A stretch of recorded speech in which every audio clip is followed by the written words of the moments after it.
Parliament വർഷകാല സമ്മേളനം സമാപിച്ചിരിക്കുന്നു. ഇത്രയും കാലം, അതായത് ഈ ധർമ്മേന്ദ്ര പ്രധാൻ വിദ്യാഭ്യാസ മന്ത്രി സ്ഥാനത്ത് നിന്ന് രാജിവെച്ചതിന് ശേഷം ഒരു ദിവസം പോലും വിദ്യാർത്ഥികളുടെ ജന്തർ മന്ദറിലെ സമരത്തെ കുറിച്ച് ചർച്ച ചെയ്യാനോ അല്ലെ അതിനെക്കുറിച്ച് പറയാനോ അവിടെ ഉണ്ടായ അക്രമ സംഭവങ്ങളെ കുറിച്ച് പറയാനോ ഒന്നിനു പോലും മുന്നിട്ട് വരാതെ ഒരാളുടെ മുഖം പോലും, അതായത് മാധ്യമങ്ങളുടെ മുന്നിൽ പിന്നെ വരാറില്ല സ്ഥിരമായിട്ട്, പക്ഷെ സഭയിൽ എത്താതിരുന്ന ആഭ്യന്തരമന്ത്രി അമിത്ഷായും പ്രധാനമന്ത്രി നരേന്ദ്രമോദിയും ഒടുവിൽ സഭയിൽ എത്തിയിരിക്കുന്നു. അത് ഈ സഭ അവസാനിക്കാൻ പോകുന്ന സമയത്താണെന്ന് തോന്നുന്നു എത്തിയത്. എന്തായാലും അവർ എത്തി, പക്ഷേ എങ്കിലും ഒരു കാര്യത്തിലും മറുപടി കൊടുക്കാനോ ഒന്നിനും അവർ തയ്യാറായില്ല എന്ന് തന്നെയാണ് പറയാൻ. ഇനിയിപ്പോ കുറച്ച് ദിവസം, ഇനിയിപ്പോ എന്തായാലും സഭയില്ല, ഒന്നുമില്ല, ഇനി ഇതിനുള്ള മറുപടിയും കൊടുക്കേണ്ട ആവശ്യമില്ലല്ലോ എന്നുള്ള രീതിയിലായിരിക്കും ഇന്ന് അവസാന ദിവസം കണ്ട് വന്നിരിക്കുന്നത്. ഇത്രയും ഭീരുക്കളായിട്ടുള്ള ഒരു പ്രധാനമന്ത്രിയും ആഭ്യന്തരമന്ത്രിയും നമ്മൾ മുമ്പ് കണ്ടിട്ടില്ല എന്ന് തന്നെ പറയേണ്ടി വരില്ലേ?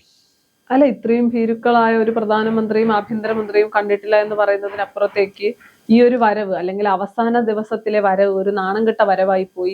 ഒരു വിഷയത്തെയും അഡ്രസ് ചെയ്തിട്ടില്ല, ഒന്നും സംസാരിച്ചിട്ടില്ല. വന്നു, വന്ദേമാതരം കേൾക്കുന്ന സമയത്ത് അവിടെ ഉണ്ടായിരുന്നു. അത് കഴിയുമ്പോൾ തന്നെ, വന്ദേമാതരം കഴിയുമ്പോൾ തന്നെ പ്രതിപക്ഷം ചോദ്യങ്ങൾ ചോദിക്കാൻ തുടങ്ങി. അപ്പോൾ തന്നെ സ്പീക്കർ പറയുകയാണ് സഭ നടന്നത് സമാപിച്ചു അല്ലെങ്കിൽ പിരിച്ചുവിട്ടു എന്ന് പറയുന്നു. ഇതിനേക്കാൾ എന്റെ ഒരു അഭിപ്രായത്തിൽ ഇതിനേക്കാൾ ഇവർ രണ്ടുപേരും വരാതിരുന്നതാണ് നല്ലത്. എങ്കിൽ വന്നില്ല എന്നെങ്കിലും പറയാമായിരുന്നു. ഇതൊരു നാണംകെട്ട വരവായി പോയെന്ന് തന്നെ പറയേണ്ടി വരും. ശരിക്കും എന്താണ് പറ്റിയത് ഇവർക്ക് രണ്ടുപേർക്കും എന്നാണ് മനസ്സിലായത്. പറയാനെങ്കിലും ഒരു ധൈര്യം കാണിക്കണ്ടേ? ഇത്രയും വലിയ ആൾക്കാരാണെന്ന് പറയുന്നത്. അല്ല, എന്താണ് ഈ വിഷയത്തിൽ, എന്ത് വിഷയത്തിലാണ് ഇവർക്ക് മറുപടി പറയാനുള്ളത്? CJPയുടെ സമരവുമായി ബന്ധപ്പെട്ട് പ്രതിപക്ഷം ആദ്യം മുതൽ ഉന്നയിക്കുന്ന ഒരുപാട് ആവശ്യങ്ങളുണ്ട്. അതിന്റെ അകത്ത് പ്രധാനമായി, അല്ലെങ്കിൽ പ്രതിപക്ഷം മുന്നോട്ട് കഴിഞ്ഞ ദിവസം മാധ്യമങ്ങൾക്ക് മുന്നിൽ അമിത്ഷാ തന്നെ പറഞ്ഞൊരു കാര്യമുണ്ട്, ഞാൻ വന്ന് കാര്യങ്ങൾ വിശദീകരിക്കാം. അപ്പോൾ പ്രതിപക്ഷ നേതാവ് രാഹുൽ ഗാന്ധി പറഞ്ഞു, വിശദീകരണമോ നിങ്ങളുടെ ക്ലാസ്സോ അല്ല കേൾക്കേണ്ടത്, വ്യക്തമായ മറുപടികളില്ലല്ലോ ഈ ഒരു വിഷയത്തിൽ. എന്ത് മറുപടിയാണ് ഇവർക്ക് പറയാനുള്ളത്? ഒരു മറുപടിയും തന്നെ ഇല്ല. പിന്നെ പ്രതിപക്ഷം മുന്നോട്ട് വെച്ച, അമിത്ഷായുമായി ബന്ധപ്പെട്ട് മുന്നോട്ട് വെച്ചത്, പെല്ലറ്റ് ഗൺ ഉപയോഗിച്ചിട്ടുണ്ടെങ്കിൽ അല്ലെങ്കിൽ പെല്ലറ്റ് ഉപയോഗിക്കാൻ ഉത്തരവ് നൽകിയത് ആരാണ്? അത് ആഭ്യന്തരമന്ത്രിയാണോ? ആഭ്യന്തരമന്ത്രിയാണെങ്കിൽ സ്വാഭാവികമായും പ്രതിപക്ഷം പറയാൻ പോകുന്നത് രാജിവെച്ച് പുറത്തു പോകണം. ഇനി അല്ല എന്ന് പറയുകയാണെങ്കിൽ ആഭ്യന്തര വകുപ്പ് മന്ത്രി അല്ലെങ്കിൽ ആഭ്യന്തരമന്ത്രി അറിയാതെ ഇതൊക്കെ ഉപയോഗിച്ചിട്ടുണ്ടെങ്കിൽ നിങ്ങൾ ആ കസേരയിൽ ഇരിക്കാൻ യോഗ്യനല്ല, നിങ്ങൾ പുറത്തു പോകണം അല്ലെങ്കിൽ രാജിക്കണം. എന്തായാലും രാജിയാണ് പ്രതിപക്ഷം ആവശ്യപ്പെടുന്നത്. സത്യത്തിൽ വ്യക്തമായ ഒരു ഉത്തരം ഇവർക്ക് പറയാനില്ല. പിന്നെ ഇവർ, അല്ലെങ്കിൽ ഒരു കേന്ദ്ര സർക്കാരിന് ഒരു ഓവർ കോൺഫിഡൻസ് ഉണ്ടായിരുന്നു, ഒരിക്കലും വിദ്യാഭ്യാസ മന്ത്രി രാജിവെക്കേണ്ടി വരില്ല എന്നുള്ളത്. അതെല്ലാം തകർന്നു. ഇനി വന്ന്, അല്ലെങ്കിൽ ഞങ്ങൾ കൂടി സഭയിലേക്ക് വരികയാണെങ്കിൽ ഇതെല്ലാം കൂടെ ഞങ്ങൾ ഏറ്റെടുക്കേണ്ടി വരുമോ എന്നുള്ള ഭയമാണ്. അതുപോലെ തന്നെ എല്ലാ സമയത്തും, അല്ലെങ്കിൽ തെരഞ്ഞെടുപ്പിന്റെ സമയത്തെല്ലാം രാമനെ ഉയർത്തിക്കാട്ടി, അയോധ്യ ഉയർത്തിക്കാട്ടി, ഹിന്ദു വിശ്വാസി സമൂഹത്തെ ഒപ്പം നിർത്തിക്കൊണ്ട് തന്നെയാണ് സംഘപരിവാർ മുന്നോട്ട് പോയിക്കൊണ്ടിരുന്നത്. BJP അതേ രീതിയാണ്. ഈ തെരഞ്ഞെടുപ്പ് സമയമാകുമ്പോൾ ഒരു വല്ലാത്തൊരു രാമഭക്തി, രാമനോടൊരു സ്നേഹം. അതേ രാമന്റെ അയോധ്യയിലാണ് വൻ തട്ടിപ്പ്, സംഭാവന തട്ടിപ്പ് നടക്കുന്നത്. അത് പ്രതിപക്ഷം അതിനും പ്രധാനമന്ത്രി ഉത്തരം പറയണം. രാജ്യത്തിന്റെ പ്രധാനമന്ത്രിക്ക് ഉത്തരം പറയാൻ കഴിയാത്ത ഒരു വിഷയമാണ് ഈ കിടക്കുന്നത്. അല്ലെങ്കിൽ അയോധ്യ, നമുക്കറിയാം, രാമക്ഷേത്രവുമായി ബന്ധപ്പെട്ട് ഇനി എന്ത് മറുപടിയാണ് ഇവർക്ക് പറയാനുള്ളത്? BJPയുടെ കാര്യത്തിലാണെങ്കിൽ എന്തെങ്കിലും പറഞ്ഞൊപ്പിക്കാം. പക്ഷെ ഇപ്പൊ ഇതിന്റെ കാര്യത്തിൽ ഒരക്ഷരം മിണ്ടാൻ പറ്റാത്ത അവസ്ഥയാണ്. കാരണം രാമന്റെ പേര് പറഞ്ഞ് അധികാരത്തിൽ വരുന്നു, രാമന്റെ പേര് പറഞ്ഞ് വോട്ട് പിടിക്കുന്നു, രാമന്റെ പേര് തന്നെ തട്ടിപ്പ് നടത്തുന്നു. എന്നിട്ട് ജനങ്ങൾക്ക് ശരിക്കും മനസ്സിലായി തുടങ്ങിയിരിക്കുന്നു. അതിന്റെ ഉറപ്പായിട്ടും തിരിച്ചടി അടുത്ത തെരഞ്ഞെടുപ്പിൽ അല്ലെങ്കിൽ കേന്ദ്ര സർക്കാർ നേരിടേണ്ടി വരും എന്നുള്ളത് 100% ഉറപ്പാണ്. കാരണം ജനങ്ങളെ പറ്റിക്കുക, രാമന്റെ പേര് പറഞ്ഞ് പറ്റിക്കുക എന്നുള്ളതാണ് ഏറ്റവും വലിയ കാര്യം. അത് ജനങ്ങളെ, വിശ്വാസികൾ ഒരിക്കലും അനുവദിക്കുന്ന കാര്യമല്ല. അതുകൊണ്ട് തന്നെ മോദിക്ക് അല്ലെങ്കിൽ അമിത്ഷായ്ക്കാണെങ്കിൽ BJP സർക്കാരിന് തന്നെ വൻ തിരിച്ചടിയാവുന്ന ഉറപ്പില്ല. ഇതിനെക്കുറിച്ച് എന്ത് പറയാനാണ് അവർക്കുള്ളത്? ഇത്രയും തട്ടിപ്പ് നടത്തിയത് കൃത്യമായിട്ട് പുറത്തു വന്നു, വീഡിയോ സഹിതമുണ്ട്, എല്ലാം ഉണ്ട്. ഇനി എന്ത് ചെയ്തു എന്നുള്ളൊരു കേന്ദ്ര സർക്കാരിന്റെ ഒരു രീതി എന്ന് പറയുന്നത് ഒരു ഏകാധിപത്യ ശൈലിയാണ്. ഞങ്ങൾ ഭരിക്കുന്നു, ഞങ്ങളുടെ സർക്കാർ, ഞങ്ങൾക്ക് ആരെയും, അല്ലെങ്കിൽ ഞങ്ങൾക്ക് മാധ്യമങ്ങളുടെ മുന്നിൽ ഒന്നും വ്യക്തമാക്കേണ്ട കാര്യമില്ല, ഞങ്ങൾക്ക് സഭയിൽ സംസാരിക്കേണ്ട കാര്യമില്ല, ഞങ്ങൾ കുറച്ചുപേർ തീരുമാനമെടുക്കും, നിങ്ങൾ അങ്ങ് അതനുസരിച്ച്. മുൻപൊക്കെ പ്രതിപക്ഷം ഇത്ര സ്ട്രോങ്ങുമല്ല. അപ്പൊ നിങ്ങൾക്ക്, ഞങ്ങൾ എന്താണോ തീരുമാനിക്കുന്നത് അതനുസരിക്കാൻ ബാധ്യസ്ഥരാണ് നിങ്ങൾ എല്ലാവരും എന്ന ഒരു ആറ്റിറ്റ്യൂഡായിരുന്നു. അതിൽ നിന്ന് മാറേണ്ടി വന്നു. ഇതൊരു ഏകാധിപത്യ രാജ്യമല്ല, ജനാധിപത്യ രാജ്യമാണെന്ന് ധർമ്മേന്ദ്ര പ്രധാൻ രാജിവെച്ചതോടുകൂടി മോദിക്കും അമിത്ഷായ്ക്കും മനസ്സിലായി. ഇനി കാര്യങ്ങൾ പഴയതുപോലെ അത്ര എളുപ്പമല്ല. പ്രതിപക്ഷം ഇത്രത്തോളം എല്ലാ ദിവസവും അമിത്ഷാ വരട്ടെ സഭയിലേക്ക് എന്ന് പറഞ്ഞാൽ അദ്ദേഹം പാർലമെന്റിലുണ്ട്, അല്ലെങ്കിൽ യോഗത്തിൽ പങ്കെടുക്കുന്നില്ല എന്ന് പറയുമ്പോൾ അത് ഏറ്റവും വലിയ ഒരു ഗതികേടാണ്. BJPയുടെ ഒരു ഗതികേടെന്ന് തന്നെ പറയേണ്ടി വരും. പിന്നെ മോദിയുടെയും അമിത്ഷായുടെയും ബോഡി ലാംഗ്വേജിൽ തന്നെ എല്ലാ കാര്യങ്ങളും ഉണ്ട്. അവർ ഭയന്നിട്ടുണ്ട്. അവർ പപ്പുമോൻ എന്ന് വിളിക്കുന്ന രാഹുൽ ഗാന്ധി അവർ ഭയന്നിട്ടുണ്ട്.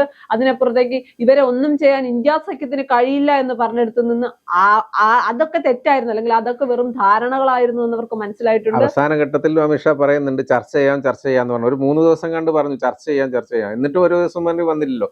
ഇന്ന് വരും, നാളെ വരും എന്ന് വരും പ്രതിപക്ഷം പ്രതീക്ഷിച്ചിരിക്കുന്നു. അല്ലെങ്കിൽ ജനങ്ങൾ പോലും കാത്തിരിക്കുകയാണ് എന്താണ് ഇവർക്ക് പറയാനുള്ളത്. പക്ഷെ ഒരക്ഷരം പറയാനില്ലാത്തതുകൊണ്ട് വീണ്ടും നീട്ടിപ്പോയി. അവസാന ഘട്ടത്തിൽ വന്നു, ജസ്റ്റ് വന്നിട്ട് എന്താണ് വന്ദേമാതരം ചൊല്ലുന്നു, പോകുന്നു. ഇതല്ലേ ഉണ്ടായത്. അല്ല, ഇനിയിപ്പോ BJP-ക്കാർക്ക് പറയാമല്ലോ, വന്നോ എന്ന് ചോദിച്ചാൽ വന്നു. നിങ്ങളുടെ ആവശ്യം എന്തായിരുന്നു? നിങ്ങൾ എല്ലാവരും അല്ലെങ്കിൽ മാധ്യമങ്ങൾ അടക്കം പറഞ്ഞത് എന്താണ്? അമിത്ഷായെ വരുന്നില്ല, അവിടെ ഉണ്ടെങ്കിൽ പോലും സഭാ നടപടികളിൽ പങ്കെടുക്കുന്നില്ല. സഭാ നടപടിയിൽ പങ്കെടുത്തല്ലോ, കാര്യം കഴിഞ്ഞില്ലേ എന്ന് പറയുന്നു. അത് വെറുമൊരു ന്യായീകരണം മാത്രമാണ്. ഈ പറയുന്ന എല്ലാ വിഷയത്തിലും, എല്ലാ പ്രധാനപ്പെട്ട വിഷയങ്ങളിലും മറുപടി പറയേണ്ട ആളാണ്. എന്നിട്ട് പോലും CJP-യുടെ സമരത്തിലെങ്കിലും, ഏറ്റവും കുറഞ്ഞത് CJP-യുടെ സമരത്തിൽ അമിത്ഷാ മറുപടി പറയണം. മറുവശത്ത് രാമക്ഷേത്രവുമായി ബന്ധം അല്ലെങ്കിൽ അയോധ്യയുടെ സംഭാവന തട്ടിപ്പിൽ പ്രധാനമന്ത്രി രാജ്യത്തോട് മറുപടി പറഞ്ഞേ പറ്റൂ. അതിപ്പോ മാധ്യമങ്ങൾക്ക് മുന്നിൽ പറയണ്ട. ഇവർക്ക് മാധ്യമങ്ങൾക്ക് മുന്നിൽ പറയാൻ താല്പര്യമില്ല. മാധ്യമങ്ങൾ വഴിയല്ല ജനങ്ങളിലേക്ക് കാര്യങ്ങൾ അറിയേണ്ടത്. പിന്നെ ജനങ്ങൾക്ക് വേണ്ടിയുള്ള സഭയിൽ പോലും വരാനോ സംസാരിക്കാനോ കഴിയാത്തവർ എവിടെ മറുപടി പറയാനാണ്? ഇവര് ഒരു കാര്യം നമ്മൾ ശ്രദ്ധിക്കേണ്ടത്, ഇവര് മാധ്യമങ്ങളുടെ ചോദ്യത്തിന് ഇവർക്ക് ഉത്തരം പറയാൻ പറ്റില്ല. പ്രതിപക്ഷത്തിന്റെ ചോദ്യത്തിന് ഇവർക്ക് ഉത്തരം പറയാൻ പറ്റില്ല. ഇവർക്ക് കുറച്ച് കാര്യങ്ങൾ പറയാനുള്ളത് സോഷ്യൽ മീഡിയ വഴി അതങ്ങ് ഈ അമിത്ഷായും മോദി ഉൾപ്പെടെയുള്ള എല്ലാവരും, എല്ലാ നേതാക്കളും എന്താണ് ചെയ്യുന്നത്, പിന്നെ ഈ സോഷ്യൽ മീഡിയ വഴി അവർക്ക് പറയാനുള്ള കാര്യങ്ങൾ അങ്ങ് പറയുക. അതായത് അതിന് മറുപടിയില്ല, ചോദ്യമില്ല, ഉത്തരവില്ല. അവർക്ക് പറയാനുള്ളത് പറയാൻ, പിന്നെ അവരെ അത് ചെയ്യുന്നു ഇത് ചെയ്യുന്നു എന്നുള്ളതിന്റെ പല വിഷ്വൽസ് എടുത്തിട്ട് അത് എന്നിട്ട് വലിയ രീതിയിൽ ഹൈപ്പാക്കി കാണിക്കുക എന്നുള്ളത് മാത്രമേ ഉള്ളൂ. അതുകൊണ്ട് തന്നെ ഒന്നും ഇവർക്ക് ഇപ്പം ചോദ്യങ്ങളെ നേരിടാൻ ഭയം എന്നുള്ളതിന് 100% ശരി. അതുകൊണ്ടാണല്ലോ വരാത്തത്.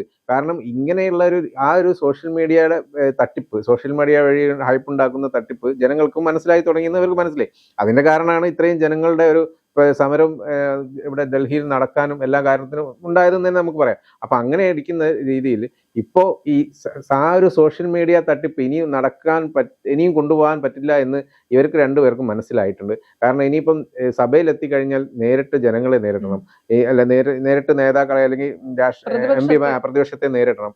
ഇനി ജനങ്ങളെ നേരിടാൻ ഇതിലും വലിയ ബുദ്ധിമുട്ടാണ് വരാൻ പോകുന്നത്. കാരണം ജനങ്ങളുടെ ചോദ്യത്തിന് മറുപടി, ജനങ്ങൾക്ക് ചോദിക്കാനുള്ള ചോദ്യമാണല്ലോ ഈ പ്രതിപക്ഷം ചോദിക്കുന്നത്.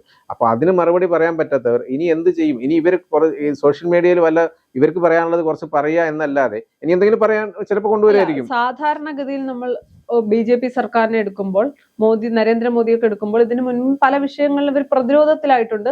പക്ഷെ വളരെ പെട്ടെന്ന് തന്നെ ഇവർ പ്രതിരോധത്തിലാകുന്ന വിഷയത്തിൽ എന്തെങ്കിലുമൊക്കെ ഒരു പ്ലാൻ ഉണ്ടാക്കി, അല്ലെങ്കിൽ വ്യക്തമായി എന്തെങ്കിലുമൊക്കെ വലിയ രീതിയിലുള്ള പ്ലാനോട് കൂടി സഭയിലൊക്കെ വന്ന് ജനങ്ങളെ കൺവിൻസിംഗ് എന്ന് പറയാൻ കഴിയില്ല, ജനങ്ങളെ പറ്റിച്ച് തിരിച്ചു പോകുന്ന ഒരു രീതിയുണ്ട്. അതേ രീതി തന്നെയാണ് ഒരു പകുതിയായപ്പോൾ, അല്ലെങ്കിൽ ധർമ്മേന്ദ്ര പ്രധാൻ രാജിവെച്ചതിന്റെ അടുത്ത ദിവസം മുതൽ ഞാൻ കരുതുന്നത് സഭയിൽ വന്ന് എന്തെങ്കിലുമൊക്കെ ഒരു ഗിമ്മിക്ക് പറയുമെന്നാണ്. അങ്ങനെ ചെയ്തു എന്നൊരു സമാധാനമുണ്ട്. അതൊന്നും തന്നെ ഇല്ല. പക്ഷെ എന്നാലും ഞങ്ങൾക്കൊരു പ്രശ്നവുമില്ല, ഞങ്ങൾ ഇതിലൊന്നും ഭയന്നിട്ടില്ല എന്ന് പറഞ്ഞാൽ പോലും അവരുടെ ബോഡി ലാംഗ്വേജ് പറയുന്നുണ്ട് ഭയന്നിട്ടുണ്ട്. പ്രതിപക്ഷത്തിനെയും CJP-യെയും ഭയന്നിട്ടുണ്ട്. അമിട്ട് പൊട്ടാസായി എന്നൊക്കെയാണ് പലരും കമന്റ് ചെയ്യുന്നത്. പൊട്ടാസ് വെച്ചാൽ അത്രയ്ക്കും വില കുറഞ്ഞു പോയി. ഇവരെ സ്വയം താഴ്ത്തിയതാണ്. ഏതെങ്കിലും ഒരു തരത്തിൽ ഇവർ പ്രതിസന്ധിയെ നേരിടാൻ ഇവർക്ക് പറ്റില്ല എന്നുള്ളത് തെളിയിച്ചു കഴിഞ്ഞു. അല്ല, ഏതെങ്കിലുമൊക്കെ ഒരു തരത്തിൽ ഇവർ സഭയിൽ വന്ന് എന്തെങ്കിലുമൊക്കെ കാര്യങ്ങൾ, ഇപ്പൊ ഇതിൽ ചേട്ടൻ പറഞ്ഞതുപോലെ പ്രത്യേകിച്ച് പറയാനൊന്നുമില്ല, എങ്കിൽ കൂടി സഭയെ അഡ്രസ്സ് ചെയ്യുമെങ്കിലും ചെയ്തിരുന്നെങ്കിൽ ഈ വിഷയം ഇത്രത്തോളം വലിയ രീതിയിലേക്ക് ചർച്ചയാകില്ലായിരുന്നു.